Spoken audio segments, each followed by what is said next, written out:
Hello বন্ধুরা, তোমাদের সবাইকে গীতা ব্লগে অনেক অনেক স্বাগত জানাই। তো আজকে একটা ব্লগ নিয়ে চলে আসলাম। স্নান টান করা হয়ে গেছে, তোমরা দেখতে পাচ্ছ।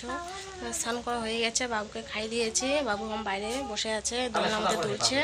তো আমি স্নান করা হয়েছে, রুটি বানাতে চাইলাম, স্নান করলাম, সব কিছু কেটে নিয়েছি। তখন রুটি বানাবো না, আমি অনেক বেলা হয়ে গেছে। তার মধ্যে বাবুকে একটা সেন্টারে নিয়ে যাবো, সেন্টারে যাওয়ার টাইম হয়ে গেছে।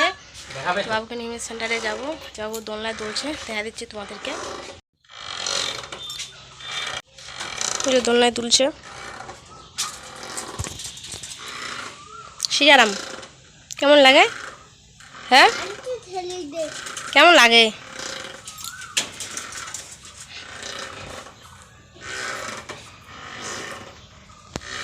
রোদ করতেছে আজকে, সেই রোদ।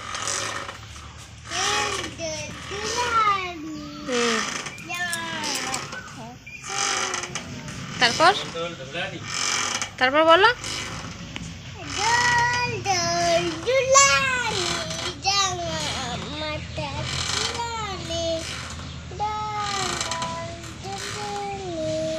চলো চলো, সেন্টার থেকে বাড়ি যাচ্ছি। রোদ করছে জন্য ছাতা দিয়েছি বাবুকে।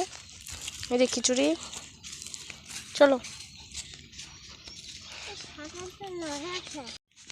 আজকে সেন্টারে বাচ্চা আসেনি জন্য তাড়াতাড়ি করে দিয়ে দিল, তখন বাড়ি যাচ্ছি।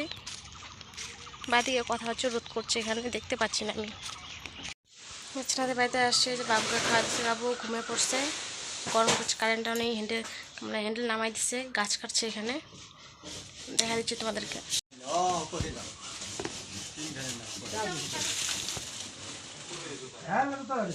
ঘর থেকেই দেখাচ্ছি।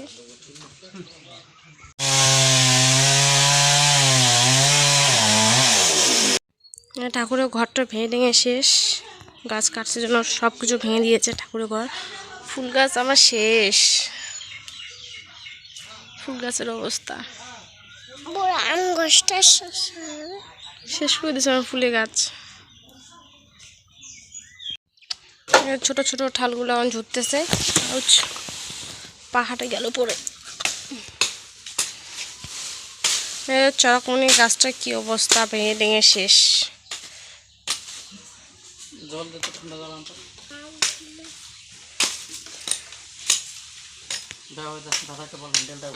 ঠাকুর ঘরে বেড়ার অবস্থা শেষ, প্লাস্টিকের বেড়া শেষ। তা খাওয়া দাওয়া বাইরের দিকে বসে আছি। মুখটা কিরকম লাগছে দেখতে। হ্যাঁ, কেমন গাড়ি যায় ওইদিকে, আবার কি আওয়াজ করে। মোবাইল যাচ্ছে, গরম লাগছে, পুরো বিকেল হয়ে গেছে, তবু গরম লাগছে।